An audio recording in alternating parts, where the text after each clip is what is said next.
Okay, so we are going to solve problems involving powers of numbers. Okay, we are going to solve problems. Okay, now we'll pick questions and solve them one after the other so that you have a basic understanding of how the principles of indices work.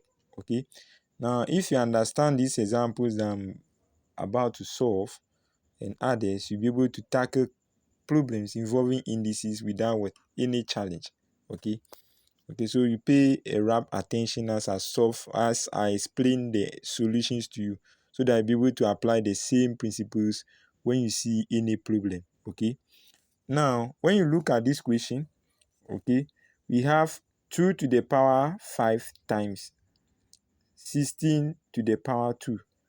2 to the power 5 times 16 to the power 2. Now you realize that 2 to the power 5, this 2 is in its prime product. Okay. Now the 16, this is not in its prime product. Okay. 16 is not a prime number. Okay. So it means that we need to rewrite the 16 in its prime product. Okay. So we need to rewrite the 16 in its prime product. Okay. Now you can either use the factor tree to represent it, or you use the multiplication system or the multiplication method of obtaining values, okay, to get it. Okay, but the best procedure or the best way to deal with this is to use the factor tree. Okay, so when you use the factor tree, you break the 16 down, break it down, right? When you break it down, so you can see the factor tree, you have 16 here. Okay, when you break the 16 down, you have 2 here, and we have 8 here. When you break the 8 down, you have 2 here, we have 4 here. Okay, then break the 4 down, we have 2 here, we have 2 here. Okay, now this is 16. Okay, when you break it down, 2 times 8 will give you 16. The 2 is a prime number, 8 is not a prime number, so it means that we need to break the 8 down.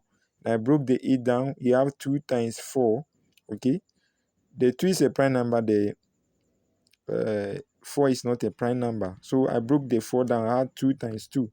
Now all these two are prime numbers. Okay, now we are going to use them. Now all the twos, how many are there? You have 1, 2, 3, 4. Okay, so it means that we have 2 times 2 times 2. Okay, so it means that this will give me 2 times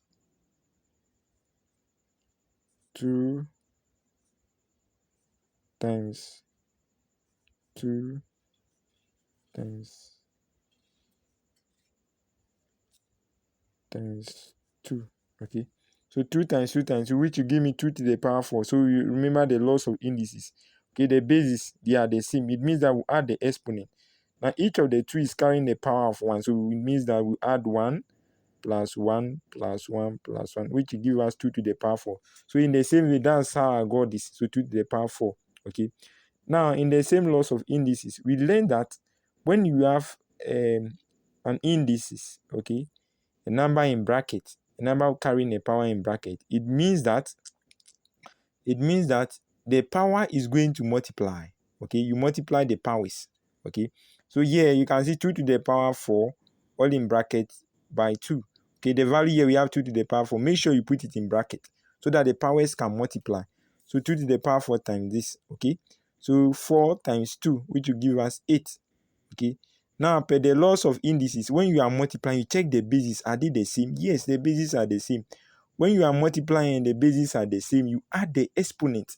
So it means that 2 to the power 5 times 2 to the power 8. It means that I'm going to add the exponent. Okay, so it means that I'll add 5 to 8. So here I apply the principles. 5 plus 8, which gives me what, 13. So here I will have my result as 2 to the power 13 per the principles of what, indices. When the bases are the same, you add the exponent. So this is the result for the question. Okay, for question A. We'll look at other ones and you see how it works. Thank you.